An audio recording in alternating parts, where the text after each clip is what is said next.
Good morning friends, welcome Soma's ব্লগে। Daily blog নিয়ে এসেছি, চা দিয়ে স্টার্ট করলাম। আশা করি তোমরা পুরো ব্লগটা দেখবে। চা আর বিস্কুট দিয়ে সকালটা মর্নিংটা শুরু হয়ে গেছে। আজকে হচ্ছে সানডে তোমরা কে কী করছো, আমি যা যা করছি তোমাদের সাথে শেয়ার করছি। সকালটা পুরোটাই চা খেয়ে কিন্তু আমি আগে ঘর মুছে নিয়েছি। ঘর দোর সব সিঁড়ি সব মোছা হয়ে গেছে। আর আমার হাজবেন্ড গেছিলো, দেখুন তোমাদের দেখাচ্ছি, পেটাই পরোটা আনতে। এই পেটাই পরোটা কিন্তু খেতে আমরা কম বেশি সবাই কিন্তু খুব ভালোবাসি। আজকে ব্রেকফাস্ট হবে সানডে স্পেশাল পেটাই পরোটা, তার সাথে ঘুগনি আর জিলিপি হয়েছে। তোমাদের দেখাচ্ছি, তোমরা দেখতে থাকো।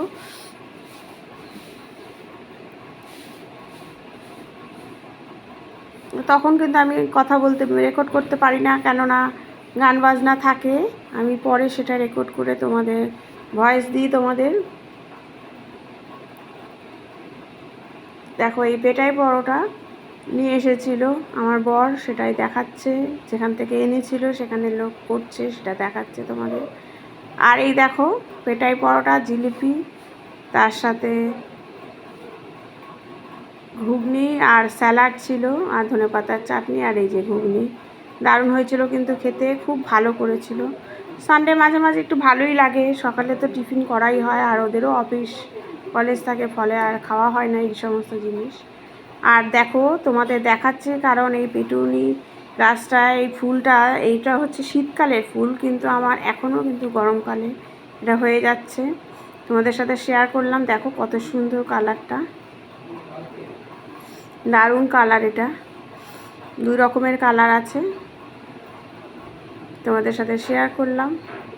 তার সাথে শেয়ার করছি বর নিয়ে এসেছে বাজার, সেগুলো তোমাদের সাথে একটু শেয়ার করব।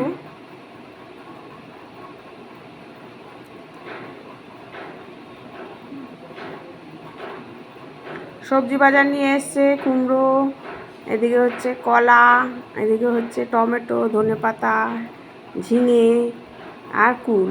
আর এই টমেটো বলো তো, এখানে 1 কিলো টমেটো তোমাদের ওখানে কত টাকায় বিক্রি হচ্ছে? আমাদের এখানে কিন্তু 10 টাকায় বিক্রি হচ্ছে। 1 কিলো টমেটো 10 টাকা, মানে এটা একদম অস্বাভাবিক। তাও তোমাদের সাথে দেখো, তোমাদের ওখানে কত টাকায় বিক্রি হচ্ছে দেখো, আমাদের এখানে কিন্তু 10 টাকায় বিক্রি হচ্ছে। সত্যি অবাক লাগছে দেখে। এই টমেটোই বিক্রি হয়েছিল একটা সময় 300-400 টাকা কিলোতেও বিক্রি হয়েছে। মাঝে টমেটো খাওয়া বন্ধই করে দিয়েছিলাম। যাই হোক, আজকে তার সাথে কুলও এনেছে। কুল খেতে কিন্তু সবাই আমরা ভালোবাসি বলো, কুলও এনেছে। সাথে সানডে স্পেশাল হচ্ছে খাসির মাংস করব আজকে আমি। আর তার সাথে একটু রুই মাছের লেজা রেখেছি, আমার বড় আবার একটু মাছ খেতে ভালোবাসে, ওকে একটা ভেজে দেবো। আর তার সাথে কিন্তু খাসির মাংস করব। সেটা আবার কি করছি সেটাও আবার শেয়ার করব কালকে তোমাদের। Thank you.